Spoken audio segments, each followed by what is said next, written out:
What's up everybody, this is KG. So today I want to talk to you about the city I'm born and raised in, which is Toronto, Canada. And this video is meant for anybody who's thinking of moving here or immigrating to Canada, and specifically to Toronto. I want to give you a little insight of my upbringing here and the current conditions and what's happening in the city right now, so you can make an informed decision before choosing to move to Toronto, Canada. So I'm going to go through a few different topics about our city, comparing them to how they were about maybe 10-15 years ago and how it is today and how things have changed in our city over the last little while. So right now we're in the second half of 2023 going into 2024, and this is the current situation. And the biggest thing, or the biggest issue in our city right now, is the cost of living. So for anyone who's moving to Toronto, the biggest problem is finding housing and being able to pay for it. So if you're coming fresh into Toronto and say you want to get like a one-bedroom apartment, right now the average cost in Toronto is closing in on around $2,500 a month. Now that is really expensive for someone coming fresh into Toronto to be able to afford that right away. Now if you want to compare this back to about 10 years ago, this would have been about maybe $1,200, $1,300, $1,400 for the same place. So it's gone up at least $1,000 if not more per month to afford to live in Toronto. When I'm talking about this price right now, is people fighting over it, and you don't even have the upkeep and the quality of housing that you had back then as well, because everybody's just fighting for the space. Now if you're coming in with a bit more money and you can afford to purchase a place right away, again, the cost of housing has increased so much. So for example, a house, if you wanted to buy a house 10 years ago, maybe a regular bungalow somewhere in Toronto, let's say it was going between $400,000 and $500,000. And now that same house would be maybe $1.2, $1.3 million for the same house. So it's more than doubled in 10 years. And people's incomes and things like that have not really gone up to match anywhere near that amount. So most of the people living and earning a regular income these days, the ability to own a home or own anything is pretty much out the window at this point. So you got to keep that in mind when you're coming over here. What are you leaving behind and what are you coming into? Now if you've lived here from before and you already own a property and you're already in, you would have got that value back by having the property from such a long time ago. But now if you're coming in fresh, it's a completely different world. And the other thing about Toronto is that it's pretty developed as is. So if you actually want to own a home, there's only so much land where houses are being built. And most of the new construction is probably going to be condominiums. So going into the future, most likely you're going to have to be a condo owner to own a property over here. Or you have to be really well off or earning some really high income to be able to own houses within Toronto into the future. So if you're coming into Canada, the other thing you want to think about is if you do want to have home ownership, you may want to look outside Toronto for that versus coming into Toronto, just from an affordability standpoint. Now another thing that really bothers me as a citizen living here in Toronto is the war on cars. We're talking about transit now. So transit is a gripe of mine because I've always been a vehicle driver. I drive a car. And in Toronto, they've made it quite inconvenient for car drivers. And a lot of the policies and the things that they're doing is aimed towards transit and taking public transit versus vehicles. So a lot of the things they put in place make it more difficult for car drivers. Also, I work in the field of construction and I do a lot of inspections of construction work going on within the city. So I need a vehicle to get around and get from site to site. So I'm in my car all day, every day. So I'm coming from that perspective, someone who has a vehicle and needs a vehicle to get around. The other thing you got to think about in Canada is that you got a lot of ground to cover. And even if you have friends or you have people to visit, having a car, at least to me, is an essential part of being in Canada and having a life here in Canada.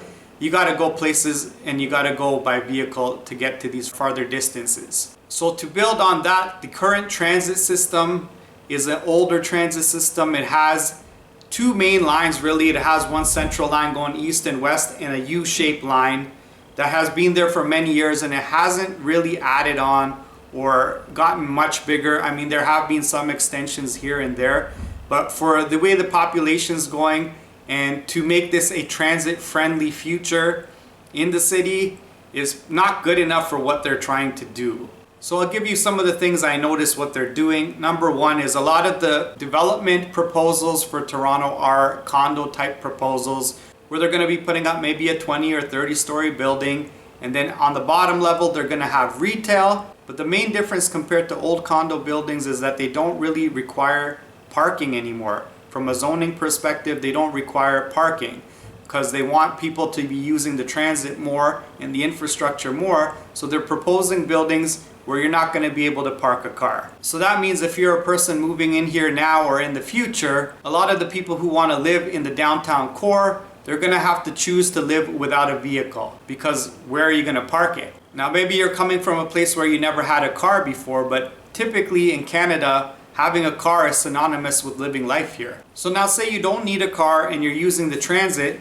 The current transit system is pretty crowded as it is, and they're going to be building more transit, but the thing is you're going to be having transit being built at the same time with the housing. So they are planning to increase the transit infrastructure and they have all these things going on, but I would say some of it is not very smart and some of it is going to take a long time to do anyway. I think a good idea is to build more subways and underground transit and layered transit, but all of that is not in place right now. So it's going to take a number of years to do that. Another thing they're doing right now is putting a lot of light rail transit, which I am not a fan of at all as a car driver, because it's on the same level as cars. So an LRT is basically on the same level as the vehicle traffic. And when they're investing money and trying to make this into a metropolis or an amazing city, I think this is the wrong way to go about it, because traffic is already so dense.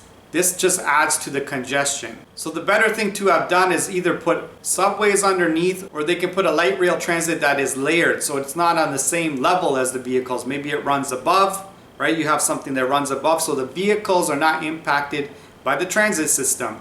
And you got to remember, any of these kind of rail systems, if there's one accident or something happens, or remember we have winter season here as well, if snow falls and puts these tracks out of commission, everything is backed up. So it's not the same as a bus, for example, where you could just go around and avoid all this kind of stuff. This can potentially back up traffic quite a bit. And one more thing with traffic that really bothers me is the bicycle lanes. So they've been putting a lot of bicycle lanes throughout the city, but they've been removing a lot of vehicle lanes in order to put in the bicycle lanes. And I'm all for bicycle lanes as long as they do not reduce the current car lanes, because the thing is, there's not enough room for all the cars to currently move around in the city, and they're just putting them in and making it harder and harder for traffic to move. So if you go into the downtown core, you'll see tons of bicycle lanes all over the place, and they're trying to make it more friendly for pedestrian traffic. They're trying to make it more friendly for bicycles, but at the same time they're compromising the vehicle traffic for that, and that is their goal. They do want to reduce vehicle traffic in the core of the city, but I'm not a fan of that myself, so I'll just leave it at that. So now when we think about the need for housing and also the need for the increase in infrastructure, that's a lot of construction that's going to be happening in the near future. So they're going to be building a lot more condo buildings. They're probably going to be building more housing, just in terms of townhouses, single family dwellings, whatever they're able to fit into the city. And at the same time, they're going to be having to build all this infrastructure. So you're going to be living in a construction zone, whether it's for infrastructure, for transit, or whether it's more housing. So one of the major things that is causing this is actually the immigration. In the last year, there's been over 1 million people come into Canada, and a big chunk of those people come to Toronto. So a big problem is the supply and demand because of this large influx of immigration into Canada. And of course, Canada has a good name as a country to come to for a better life, for a better future. But the problem is right now, with the amount of people coming in, we're not able to absorb people the same way and provide the same quality of life that you may be thinking when you come to a place like Canada. So from what I can tell and what I see happening, they're trying to turn the downtown core of the city, the Toronto core, into an area where people can come and basically stay in there and live in there without having to move around too much. So when they're building these new condos, they have a lot of retail at the bottom and your living space on top. So you can live up there, come down to the lower levels, get all your shopping done, do everything in a small range of space, and be able to go back up to where you live. So you may have heard of a term called the 15-minute city. I've been hearing it a lot lately, and I can see where that's coming from. What they mean by the 15-minute city is that within a 15-minute radius of where you live, you can get pretty much everything you need to live and survive. So it looks like that is the direction they're headed in, especially with all these new development proposals. And again, as someone who's born and raised here, I'm not a fan of that. I like to be able to move around and go places and not stay in a small congested area. Depending on where you're coming from, maybe that's normal where you are, that you have everything within a small radius and you don't need to move around. So it may be comfortable for some people, and for other people it's an inconvenience. Anytime you got to go farther away from there, it's a problem.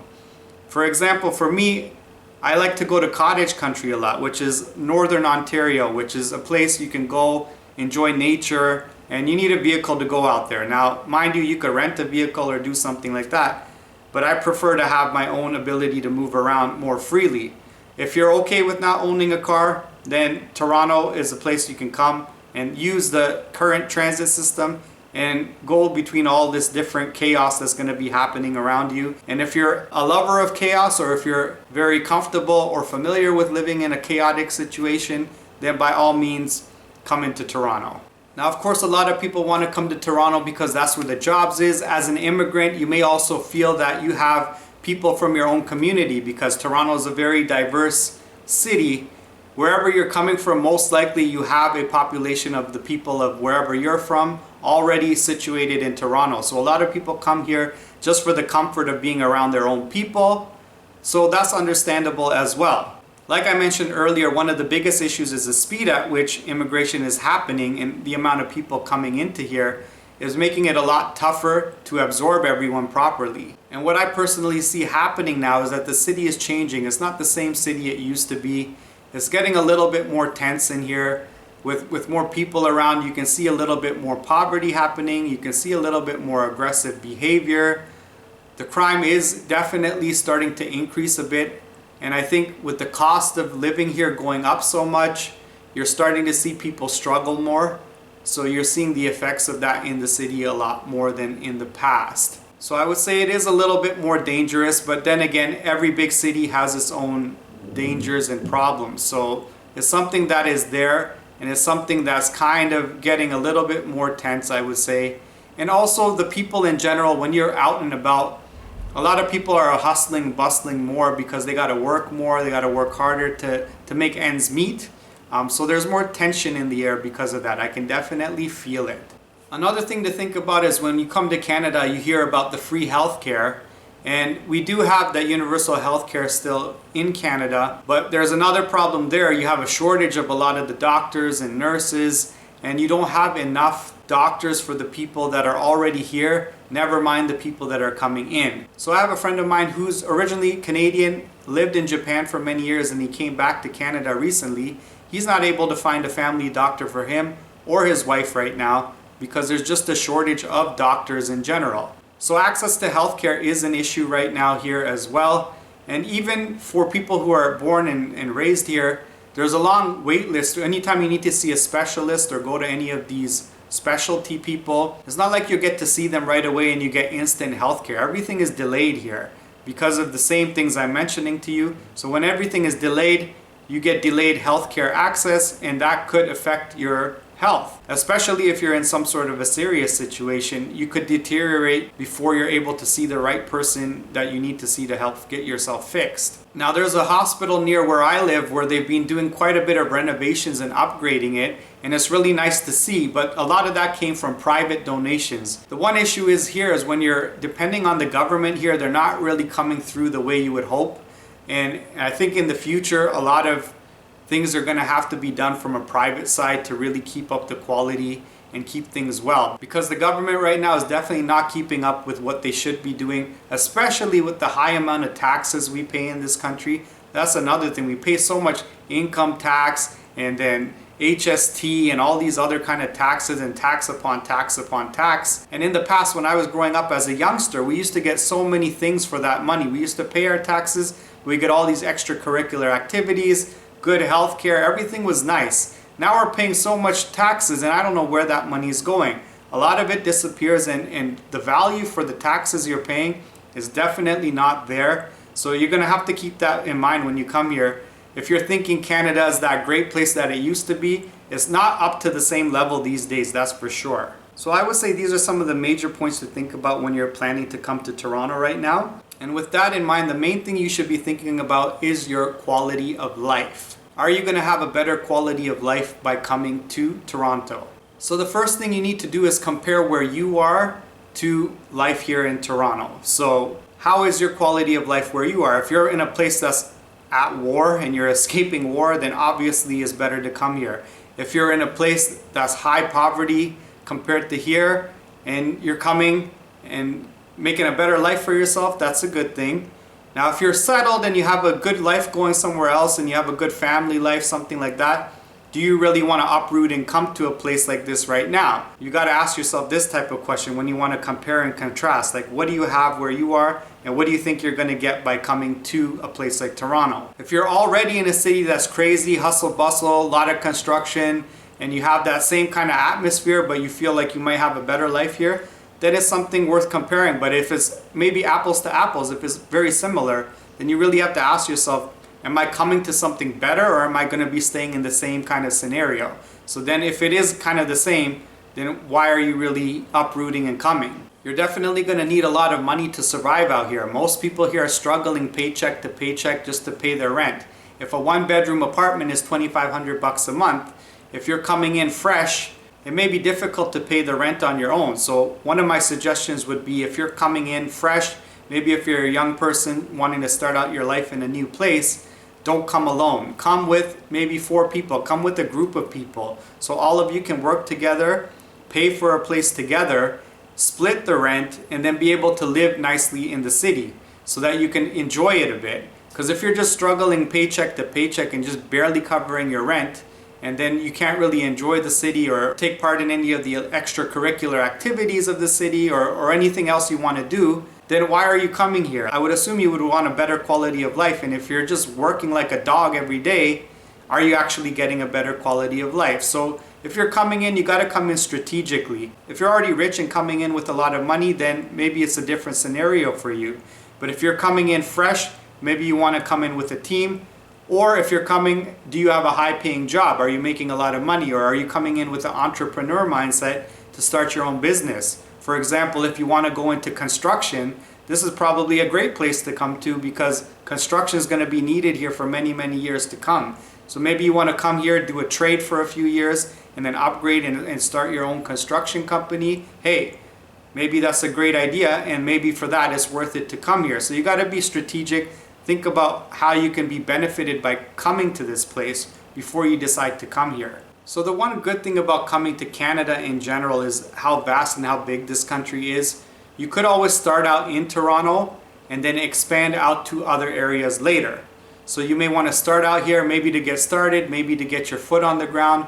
It's a big city. There's a lot of people possibly from your own community. And then you can start out here and then start surveying the land in and around Toronto, maybe further out, and then you could look to move somewhere else that's maybe quieter or somewhere else that you can maybe work in a mobile sense. So if you're working online or something like that, and then you can live nicely in a quieter place outside that might be a little bit more affordable, and you could maybe make a decent life for yourself out here. But you just got to keep in mind that it's going to be hard work over here now. You're not going to be able to come here and work like a regular job and just make it. You really got to be strategic in how you come here, and you got to find a way to make more money. To live a good life here, you got to be making good money. Or if you're not making extremely good money, then team up with people and come together in a group, and that could probably help you be able to make a life over here. So one thing I'm actually curious about, and maybe you can leave some comments for me below in the comment section about this, is what is your idea of Canada? Like when you're coming here, what do you think you're going to be coming to? I'm curious to know what your thoughts are about Canada and specifically Toronto. What is your ideas and thoughts about Toronto? It would be an interesting discussion to have. One thing I do want to say here before I conclude this video is that I think in the past, Canada had a really good reputation for coming here and building some sort of a dream. And you could have worked a regular job and built up, got home ownership, had a car. And in the old days, you could even look towards getting a cottage at some point during the future. And that's with a regular job and a regular lifestyle. In order to do that now, I think that's really difficult, and you would be having to make a ton of money to do that. If you're coming here now, I think you need to come with the mindset that you're gonna have to work really hard over here, and you're gonna have to find multiple sources of income, or if you're making an individual income, you're gonna have to think of ways to make a higher income to live a good life out here. If you're doing regular work, especially for a long time, you're not really gonna be able to come up here the same way you may have been able to do in the past. So that old Canadian dream, I don't think it's the same anymore. It's a modified version of that. So I definitely want you to keep that in mind when thinking about coming to Canada. I'm from a generation that already grew up here, and I'm already in the market here. I'm already living and playing in that market before all this craziness happened and all these big rises came up. So I'm living decently over here right now. But for anybody I know coming into Canada now, they're definitely having a harder time in terms of trying to bring up their quality of life. And I do see a lot of them having to work multiple jobs, and a regular job and an evening job. And is that what you want for your life? Do you want to be working so much just to be able to make ends meet? And is that going to be any different than where you're coming from now? And that's also why I'm asking you to be strategic. If you do come here, maybe you're coming with a business mindset. The other good thing with a business is a lot of times you can write off a lot of your taxes and stuff like that. And with the high level of taxes in this country, a business is not a bad idea because you do get a chance to write off a lot of taxes that way. So there is multiple possibilities of what you can do. Again, leave your thoughts and comments for me below. I'm curious to know about this topic. I know a lot of people are speaking about Toronto, about coming, going, people who are immigrating here, leaving from here right away.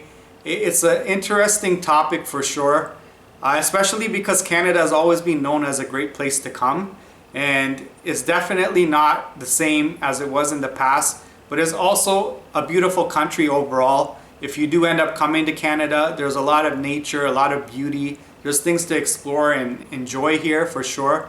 I have friends who live up in the cottage country area. I go up there in the summertime. I enjoy myself up there.